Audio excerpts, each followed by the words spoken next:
Welcome to Wine at Nine, our weekly wine night discussion. Oh, that's all you're gonna say? Does it? What else? Nothing else. Hey, they know what time it is. All right, so we're gonna be your host. I'm Jerry Joseph. Oh, sorry, I forgot that. Yeah, this is Jen Joy, and we have KG over here to your left. All right, and I'm gonna go ahead and talk about our wines tonight. I chose Slow Press. It's a Cabernet from California. The name Slow Press comes from the fact that they do everything very, very slowly with this wine, and supposedly it's going to enrich the flavors. We'll see. This one is barreled in oak barrels. Jen decided to go with Sun Pop, which looks like a fun summer wine. And KG went with Cooper and Thief. This one is a red blend, and I believe they put those into bourbon barrels. All three wines are from California. All right. So, what are we toasting to this week, Joanne? New beginnings. New beginnings. All right. New beginnings.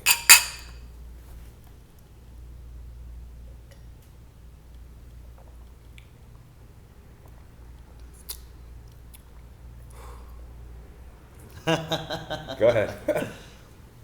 No, that's really good, man. I enjoyed it. It's good, bro. It's my type of red blend, if any. It's not too tannic. You know, I'm tasting like a lot of the hints of boysenberry or whatnot. It's good. It's sweet, really juicy, but not too heavy. I could do this, dude. I rank it pretty up there, to be honest. Okay. It's good. Yeah. For real, yeah. I've had Cooper and Thief before. It's really, I've had their Cabernet. It's really, really good. I think they have one. Yeah, they have a Cab. So what is this again? Merlot? This is a red blend. Oh, red blend. Okay. It's good, man. All right, Jen. Let's talk about your peach. I like mine. This is another peach Moscato. Clearly, I'm kind of a fan of that now. Yeah, like you said, it's a good summer wine. Good for heat. Makes me feel like I should be outside, maybe at like a food festival or something. It really tastes like you're biting into a peach. So it's literally like it just tastes just like the fruit. Yeah, I mean this is really, really good. It's not too sweet either. I mean, you'll probably think it's really sweet. Yeah, I think can look you'll at the label like it, and tell it's gonna be too sweet for me. Yeah. Okay, well, I'm excited to try y'all. So This one, all right. So the idea that they do everything slowly to enhance the flavor. I don't know if it's because I read that on the bottle, and now I kind of like maybe it's like subconsciously or what's that word I'm looking for? I know what It's what like you a mean. placebo effect. Yeah, you know, maybe that's something it. But like that. it is very punchy, and it is very solid. It's heavy in flavor, but not heavy in body. You know what I mean? I got lots you. of tannins. Rich, yeah. This, for me, I can see myself drinking this while I'm studying. Like if I'm going over some notes or something, this is a good study wine. So yeah, for all the students out there, Slow Press, go for it. Slow Press is where it's at. Mm-hmm. So what are we talking about this week? Guys, right, one of the cool things about life, at least in my experience, you have all these experiences, and throughout your life you're going to run into certain sayings, certain quotes that really resound with you, and they almost speak to certain personal truths that you know, but you maybe can't quite articulate. But that's why people before us have kind of done that. Yeah. Those quotes that have stood out, like, what are they for you? You know, what are they for you? For me, Yeah. I think the quote that I most live my life by is, "If you fail to plan, you plan to fail." If you fail to plan, you plan to fail. Absolutely.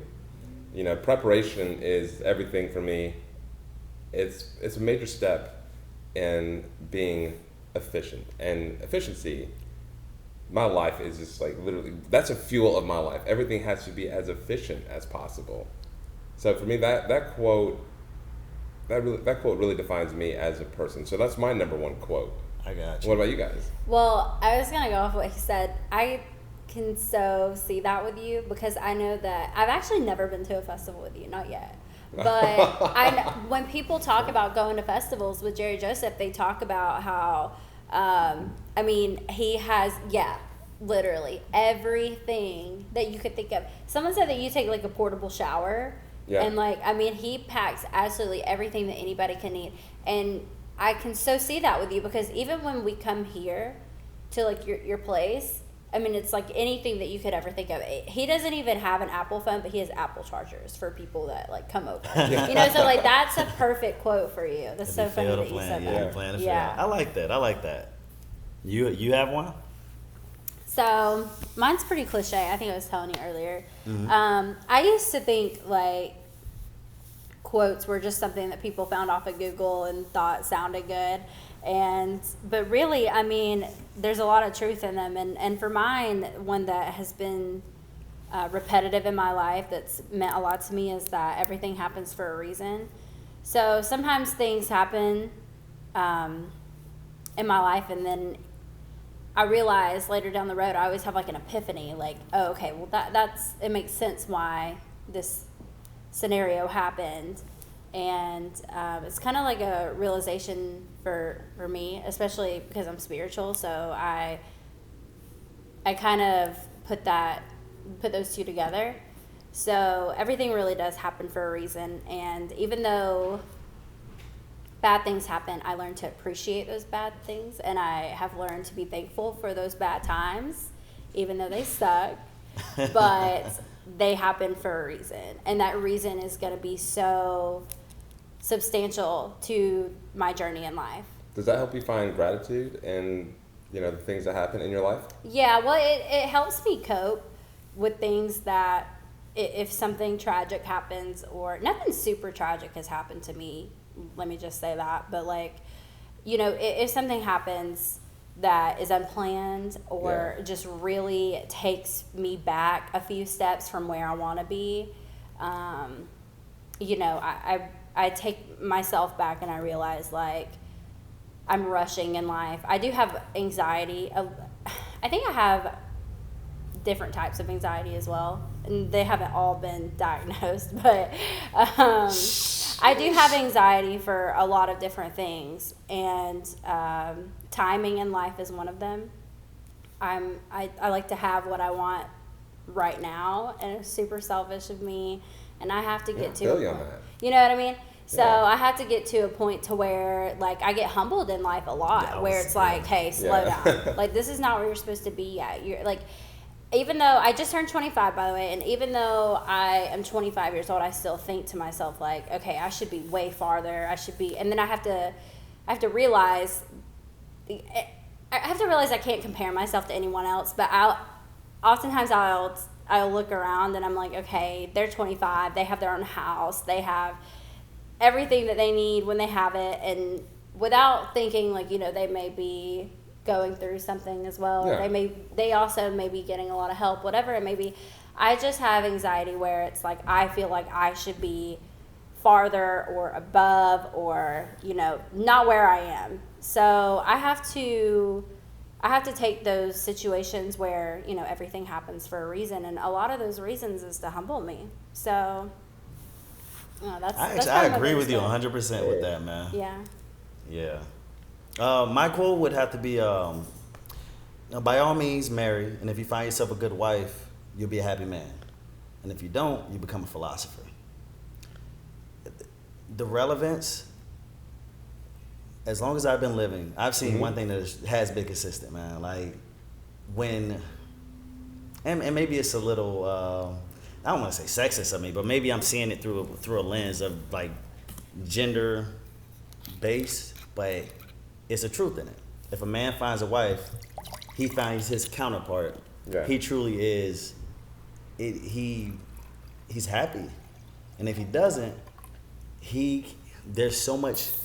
If he allows it to be, there's so much wisdom to be taken from from the relationships up until that point. I can't say that I'm surprised that your number one quote has something to do with love and relationships. Yep. Think about it, though. I know that you have spent so much time in your life thinking about your relationships. By the way, He is like a huge R&B fan, so like I just know for someone that listens to as much R&B as you're very soul connected with partners and with people in your life. So yeah, like you said, I'm not surprised as well. But now that I think about it, it's a great reflection of like who we are as people. Yeah, it is. You know, as our quotes, yours being love and relationships, you know, and philosophy, and then Jen is like, you know, is more of a spiritual, you know, kind of way, and mine is just efficiency. I'm curious about something. So Yeah. if efficiency is all, right, check this out. Do you do well with improvisation? When you're put in situations where you have to adapt on the fly, I think he is. Yeah. I will Yeah? say that, yeah. And I is it think most because of you're that- so prepared, or like, It's harder to find myself in those positions because I am prepared, and Okay. if I am, then video games have taught me a lot about, you know, improvising.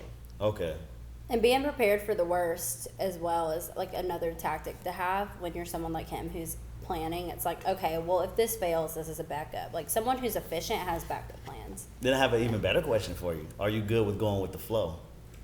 As long as it's my flow, then yes. Okay. My flow is very efficient. We'll go with that. I can go with that flow. Yeah, yeah. I find it a little frustrating to be, number one, late. I am the same way. I hate being late. I hate when people are late.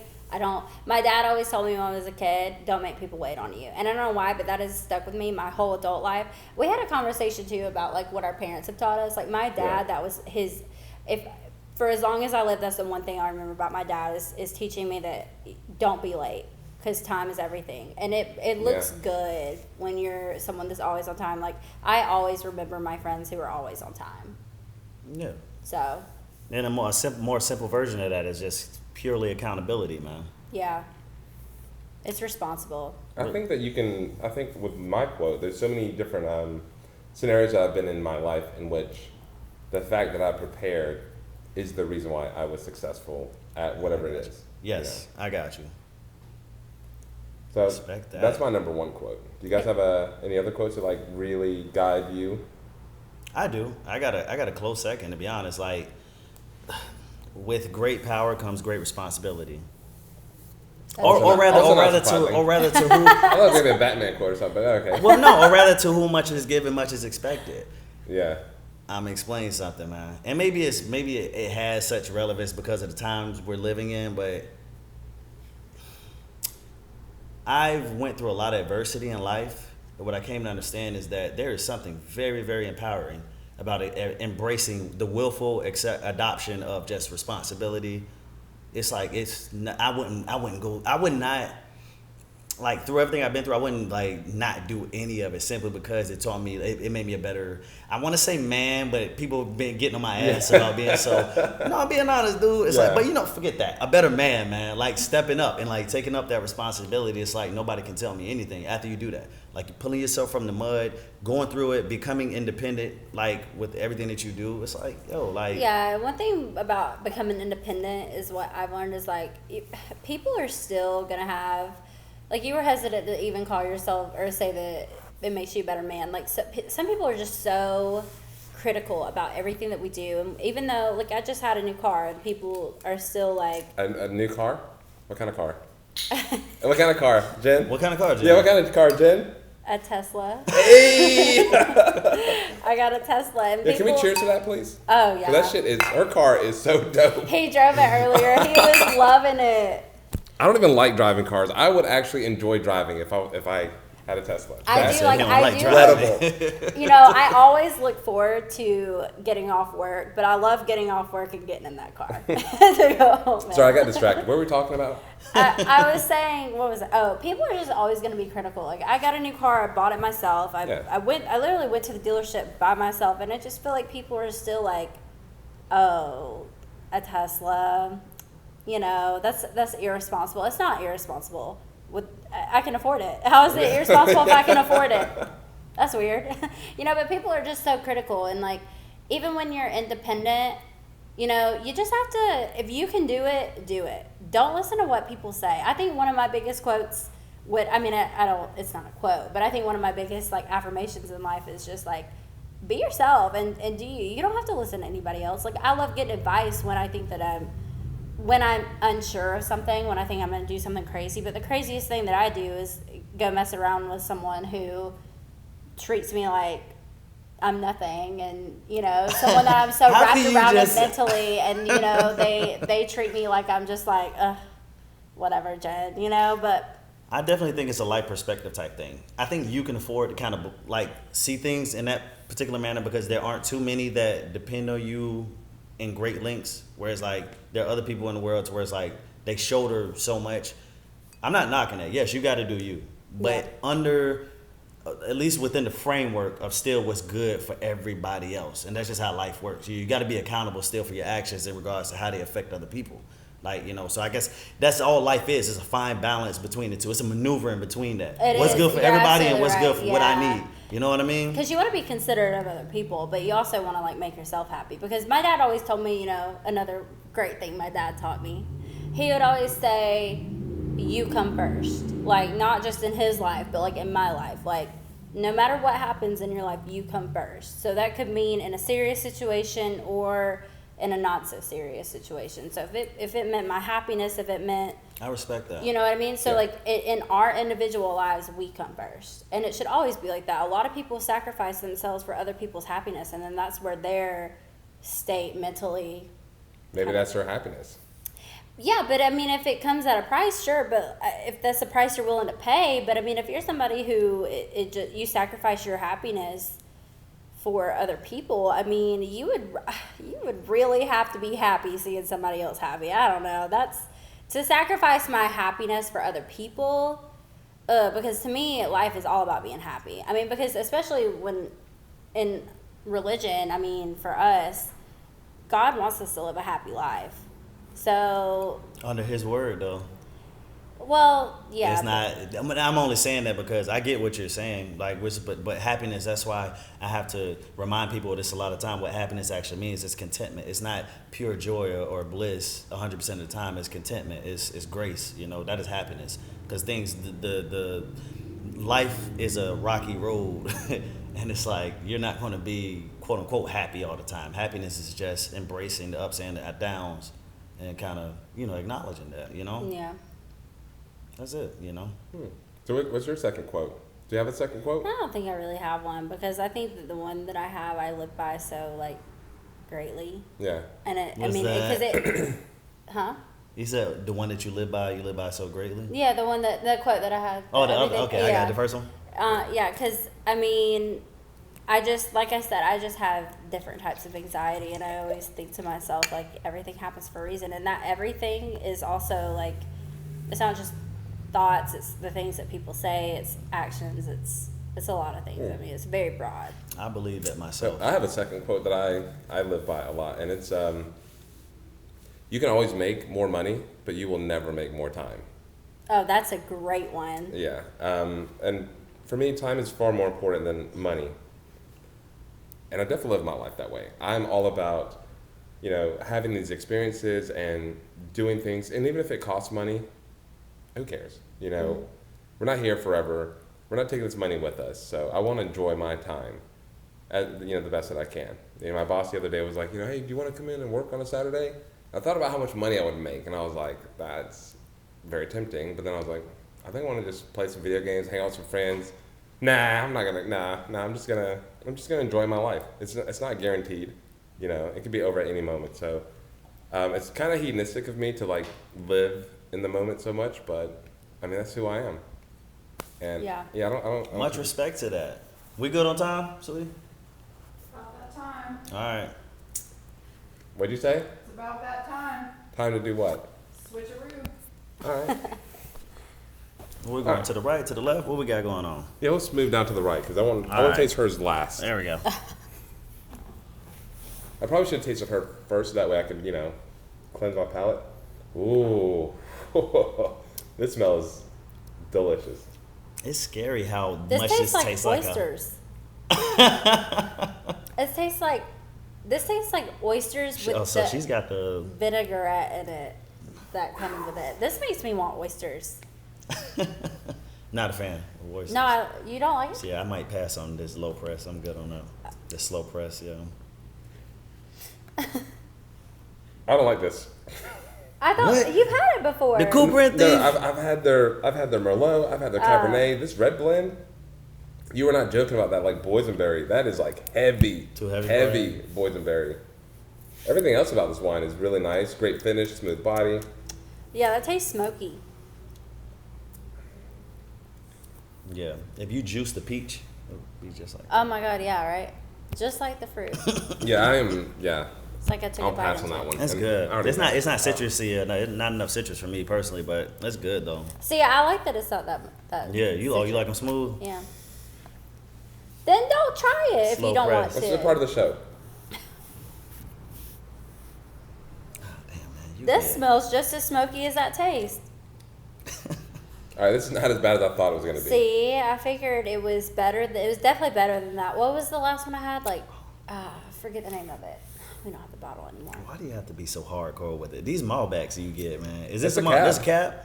Yeah. Ooh. It's dry as shit too. Yeah. I love it. I love it. Yeah, I can actually. This I smells. can drink this really without making a face. That's saying a lot. This smells really good. You wouldn't split that bottle with me at the pool, at the Avery Park pool. No, that Wait, I it's, didn't it's think definitely Oh, a candy I'm sorry. wine. It's a candy You wine ended. for sure. Whew. I hate y'all. Yeah. Well, get new friends then. that are better at wine choices. So what do you think of his? I like this. The Cooper Thief It's- is hitting. I don't know what This he's is talking something. about. So that I would definitely eat with oysters. It tastes like an oyster. But this I would eat with a really good steak, not like a Longhorn steak, like Hal's with the cream spinach and some carpaccio as an appetizer. Nice. That's what I would eat this with. This is a really good wine. I like it. I didn't say it was bad. It was a little heavy on that boysenberry. I wasn't expecting that. Y'all That's crack really me up, good. man. Yeah. So you can never get enough time. You can never get enough. You can always make more money. You can't make more time. That's true. Yeah. Essentially, that's what you're saying. Okay. I never want anyone to like if I have a kid, I never want them to be so busy making a living they forget to live a life. You know that quote. I can understand that. That's a good I have a one, friend. too. He's very well off, and this guy. He had a home. He bought his first home at like 23, 24. Built his second home a couple years later. Had more cars than most dealerships that I know. ATVs, and I mean, he just recently bought a yacht. The only person I know that has a yacht. And every time we sit down, he tells me that he wants his daughter to grow up to be like me, just living life, doing whatever her heart desires. And for him, like, he spends a lot of time at work, and when he gets home, Is it that good? when he gets home, I mean, we can he's switch. tired. But he does talk about, the sacrifices that he has to make in order to sustain a lifestyle like that. And though it's obviously worth it for him, that he does see the value in, I don't know, maybe living a little more hedonistically. Yeah, so for me, like I mentioned earlier, time is like an anxiety thing for me. So that's why that quote does resonate a lot with me, because I feel like, especially at my young age, like youth, that's another thing that I have so much anxiety with. JJ doesn't have to worry about it because he's black and Korean, so he basically ages at the speed Oh, of yeah. like, just, I mean, you don't age actually. You probably look the same that you did when you were 16. Very much so. Yeah. So I had like, more hair when I was 16. Y'all are funny, dude. Yeah. So I age, or like, especially like white women. I mean, we age like so fast, but we do because She being the real. sun. She No, being I real. am being real. I I thought about saying like, are you looking for the term white woman? But she's like, no, white women. Yeah, you're right. Y'all Oh, have you were a- thinking that before I said it. Yeah, I mean, I've met a few of y'all, so I mean, it's like, no, like for real. Yeah. The white woman's like, guess my age. I'm like, oh fuck, here we go. Like, He's like, No, this is gonna end bad. Don't do I have it. no idea. I have no idea. I'm like trying to be nice to him. I'm like, what are you, like 27? She's like, I'm 13. Like, what? It's so hard to tell. Like, yeah, you're right. y'all age at a different pace. Well, anyways, so I like to try to what am I trying to say? I try to use my youth while I can. So you can't always make more money, especially if you're a people person. Yeah. If you're a salesperson, you can always make more money. So I actually live by that as well, because I know that if I do go get a Tesla, I can afford it, and I can always make that money to satisfy my wants and needs. So Absolutely. so time is more precious than money, especially when you get to a point to where you realize, like, another anxiety factor for me is that my parents are getting older, and it breaks my heart because I'm super close with my family, and it's, I love that my nephews are young, because I have 4 nephews all under the age of 2, so that's cool, but my parents are getting older, and I love my parents. I have the best parents in the whole world. Yeah. So I want to use that time with them as much as I can. As you should. Yeah. Use the time that you have left. Yeah. Figure out what's important and set that as a true priority. For me, job, a career, that's not the most important. You can have all the money in the world, but if you don't have time to spend it, what's the point? You know what I mean? What's the point? Yeah. So real quick, does anyone have any quotes as far as like tattoos of quotes? I know like that's a pretty popular thing. Oh, that's a good question. Yeah. So it's covered up now. This is a Shakespeare quote from the Ophelia play. It says, "To thine own self be true." It's a very popular quote. It means be true to yourself. It meant a lot to me because Ophelia's father told her that before he died in the play. Have you seen the new one? Mm-mm. Oh my God! It is I haven't even heard of it. Me good. Talking about O? No, not O. Like it's what's it called? We'll talk about it afterwards. It has like Clive Owen. It has who's Rey from Star Wars? Daisy. The newest Star Wars? Yeah, Daisy. Talking about Rey? Oh, Rey. I don't know who. I knew you were talking about, but I don't know her name.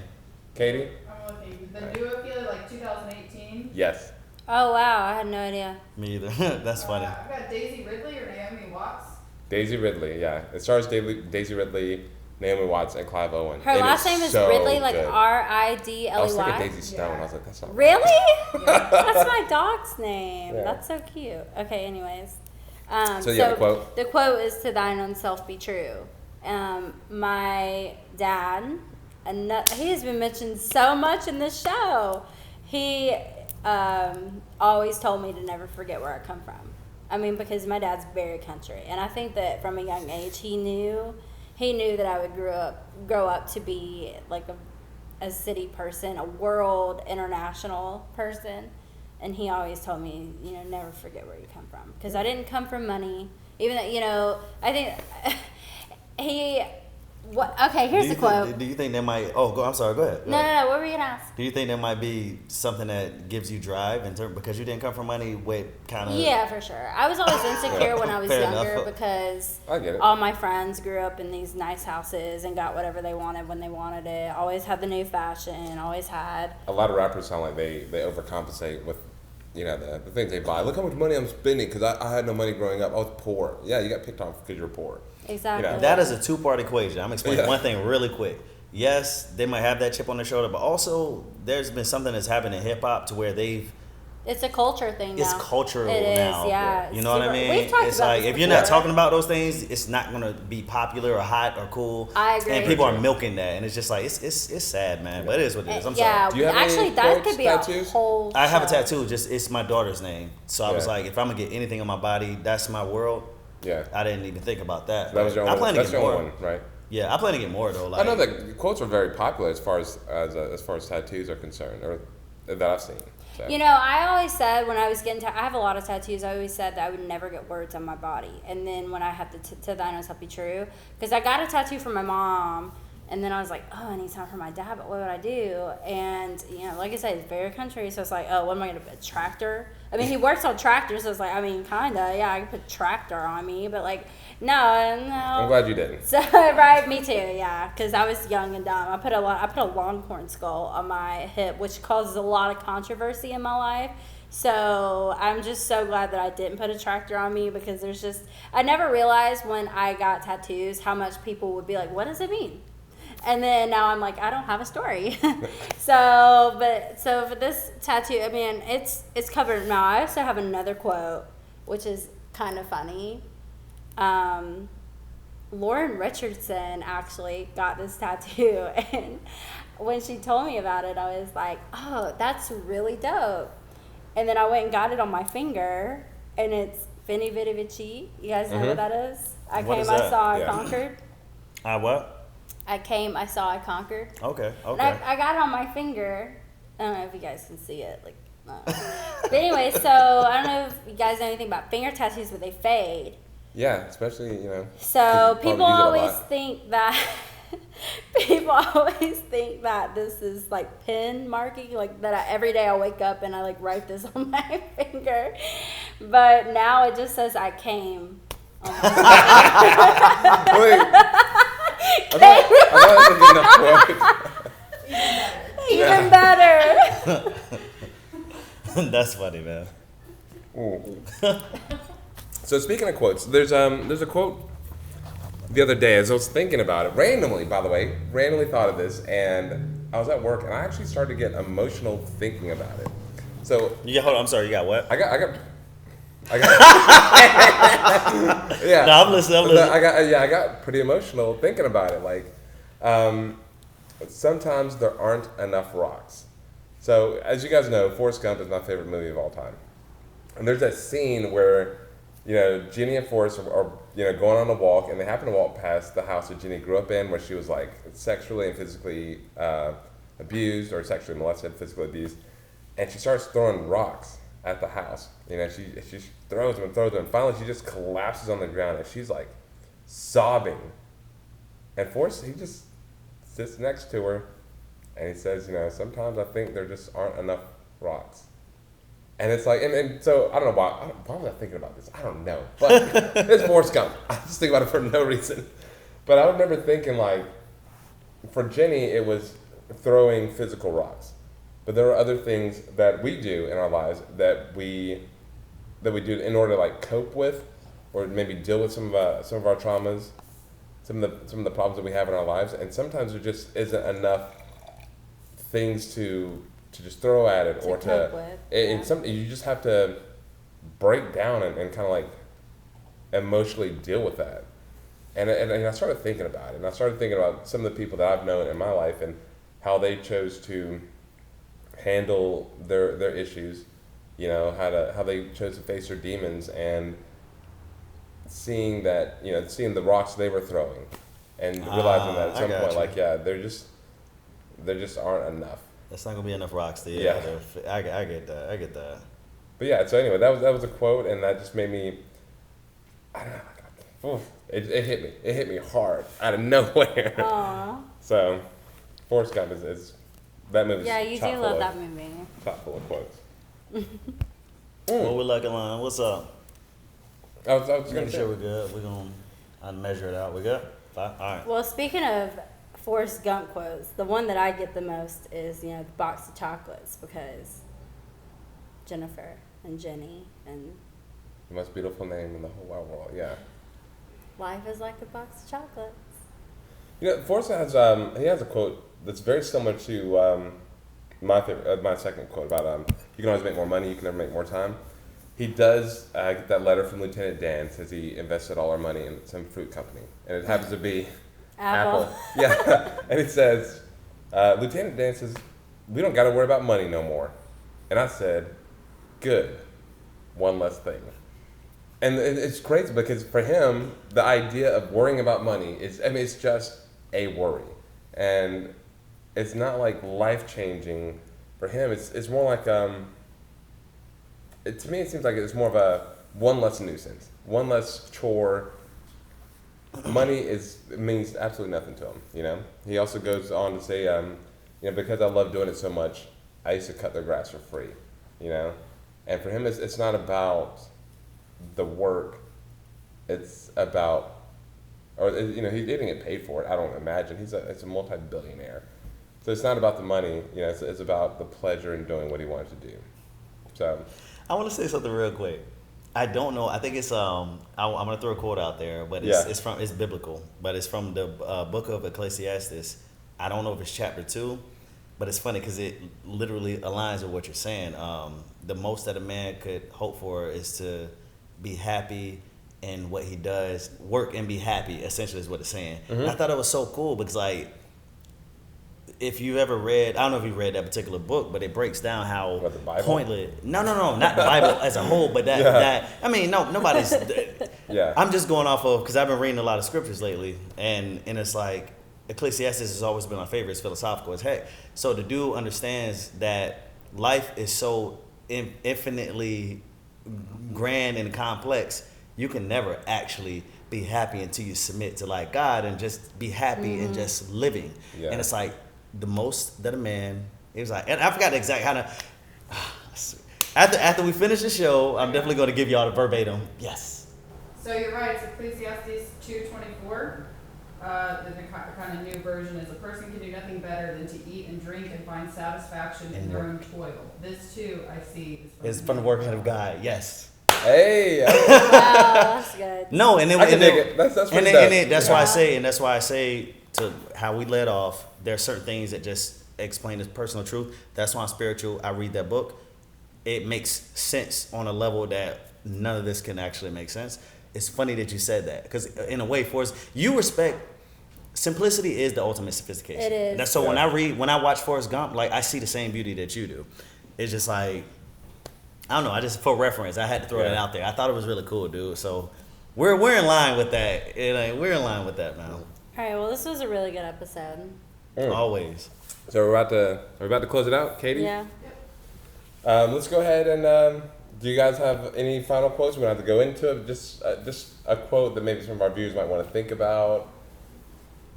Count your blessings, because we all That's have a lot quote? of them. Is it not? Is it not? She just said it. Yeah, I said it. Here's a personal quote. This is actually one I created my whole life. Life is affirmation. All my life experiences taught me that. Life is affirmation. Yeah, you man. said that on the show before Yeah. too. I do like that. So for me, if I had to leave the viewers with one quote, it's from the movie Her. What does Samantha say at the end when? Oh my God, how did she say it? Oh, you guys told me to watch this. Yeah, you need that. Yeah, we should have a whole episode. We should have a whole episode of Darth the show.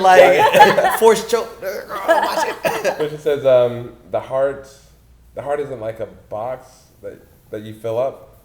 It grows the more you love. I feel like I butchered it now. You got it. The heart is not like a box that gets filled up. Oh, she was talking to Alan Watts. Inside. No, she was on. She had started dating Alan Wait, Watts. one more time, Katie. The heart is not like a box that gets filled up. It expands in size the more you love. Oh. Yes. Whoa. That's such a great quote. That's a good one. Yeah. All right. So, guys. Oh, you know what? I do have one more. Okay. This was from a book that I read. What? I don't know. Continue. No, this is from a book that I read. It's by Celeste Ng. It was the one post on my Instagram that I actually kept. And it says, when a fire, like the fire, when it burns out, it turns to ashes, but new things grow. And people are like that too. So meaning like, when there's fire, turns to ashes, but out of that new things grow. So kind of similar to burning bridges. When you burn things, turns to ashes, but then new things grow, and people are like that too. Once again, to new friends, man. Yeah. New beginnings. Close it out. No beginnings. That's New what beginnings. Yeah. Like. subscribe or something. Subscribe, like and comment. subscribe. Oh, that's gonna be the next step. We Just buy got us y'all wine. like, subscribe, everything. Facebook, Instagram. Yeah, send us wine. We should have a P.O. box where people could send us wine. I have a door. They can just bring it to my door. How about that?